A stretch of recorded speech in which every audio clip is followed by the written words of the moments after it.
ఆరోగ్యవంతమైన వాతావరణంలో తయారు చేయబడిన కమ్మని ఊరగాయలు, పొడులు, వడియాలు మరియు అప్పడాలు జంధ్యాల ఫుడ్స్. ట్వీట్ అదేనా నాగబాబు గారు చేసింది? మనతో నిలిచేవాడే మనవాడు, మన మన మనవాడు అనుకున్నవాడు మనకు దూరంగా పనిచేస్తే పరాయివాడితో కలిస్తే మనవాడు కాదనేటువంటి ఒక మాట చెప్పారు. సో ఇలాంటి వాళ్ళని ఉద్దేశించి అనుకోవాలా? అల్లు అర్జున్, రామ్ చరణ్ వీళ్ళందరూ, రామ్ చరణ్, సురేఖ గారు, అరవింద్ గారు వచ్చారు, కానీ అల్లు అర్జున్ అటు వెళ్ళాడు అనేటువంటి చర్చ నడుస్తుంది రాష్ట్ర వ్యాప్తంగా. సో ఈ రెండింటిని పోలిక పెట్టడానికి అవకాశం ఉందా? పిఠాపురాన్ని ఇన్సిడెంట్స్ని బేరీజ్ వేసుకొని చూస్తే ఏంటండి, ఈ రెండు ఇన్సిడెంట్స్ని బేరీజ్ వేసుకొని చూస్తే పిఠాపురంలో జరిగినటువంటి పరిణామాలు కానీ, అలానే అల్లు అర్జున్ గారు అటు ప్రచారానికి వెళ్ళడం పైన చేసినటువంటి వ్యాఖ్యగా ఆ ట్వీట్ను మనం చూడొచ్చా? నాగబాబు గారు చేసినటువంటి ట్వీట్ని. అది వాళ్ళు పర్సనల్ ఇష్యూ అనుకోండి, ఆ పార్టీ ఇష్యూలో మనం ఇన్వాల్వ్ అవ్వలేం. కానీ యాక్చువల్గా అయితే ఎవడైతే తప్పు చేస్తాడో వాడికి తగులుతాయి మాటలన్నీ. సిన్సియర్గా పనిచేసినోడు ఇవన్నీ పట్టించుకోకలేదు. వెంటనే అతనికి తగలవి. ఎవరిదైతే పార్టీకి తప్పు చేస్తారో, తప్పు చేసిన వాడిని ఉద్దించి ఆయన అని ఉండొచ్చు.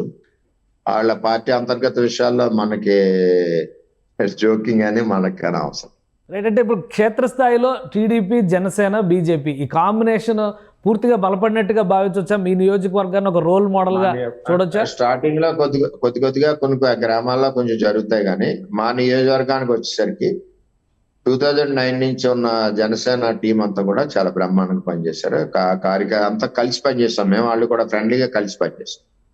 కానీ ఇంకొకటి ఏంటంటే పిఠాపురంలో ప్రచారం సందర్భంలో జరిగినటువంటి ఘటనలు కావచ్చు, నాగబాబు గారు కొంతమంది అంటే అక్కడే దాదాపు 1-2 నెలల పాటు అక్కడే ఆయన ఉండి వాళ్ళందరినీ సమన్వయం చేసేటువంటి ప్రయత్నం. కొంతమంది పార్టీ లైన్ దాటారు అని సస్పెన్షన్స్ వేశారు.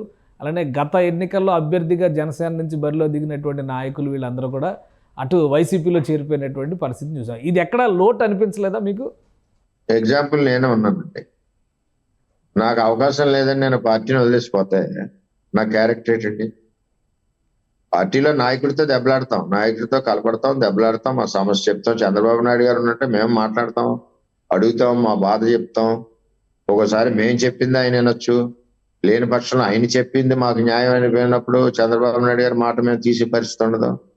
నాకు మొన్న టైంలో కూడా ఆయన ఇప్పుడు పవన్ కళ్యాణ్ గారికి మాకు సంబంధం లేదు. పవన్ కళ్యాణ్ గారు ఒక అధ్యక్షుడిగా పిఠాపురం కోరుకున్నారు, కూటమిలో ఆయన అడిగింది ఇవ్వాలి, దానికి నో అనడానికి వీల్లేదు. మాకేంటంటే ఇన్ని సంవత్సరాలు నేను 20 years నుంచి ఉన్నాం కదా, మాకు ఇన్ అడ్వాన్స్ గా ఎందుకు చెప్పలేదు అన్నది. చెప్పలేదంటే చంద్రబాబు నాయుడు గారికి కూడా తెలియదు, సడన్ గా ఆయన అడుగుతారు. ఇందులో పార్టీ తప్పు కూడా లేదు. ఆయన కూడా చెప్పారు ఈ విధంగా వెళ్ళాలి మనం, దానివల్ల పార్టీ భవిష్యత్తు అంతా కూడా చెప్పారు. దాంతో మనం ఆయన యాక్సెప్ట్ చేసి మరుసటి రోజు నుంచే మేము పనిచేసాం. తర్వాత అది మా మైండ్ లో లేదు, ఆ విధంగా పనిచేసుకుంటూ వెళ్ళాం. ఏ విధమైన ఇబ్బందులు కూడా ఎక్కడ లేవు. కొన్ని సస్పెన్షన్ ఇవి అంటారు కదా, క్రమశిక్షణ చర్యలో కొన్ని నిర్ణయాలు కటువుగా తీసుకోవాల్సిన పరిస్థితి ఉంటుంది. అంతేగాని ఎలక్షన్ టైంలో ఎన్ని ఇబ్బందులు ఉన్నా ప్రతి ఒక్కడు పార్టీకి పనిచేయవలసిందే. ఆ టైంలో నువ్వు సహకరించిన వ్యక్తి ఆడు పార్టీ మనిషి కాదు నా దృష్టిలో అయితే. రైట్. థ్యాంక్ యూ వర్మ గారు, మీ అభిప్రాయాల్ని పంచుకున్నందుకు.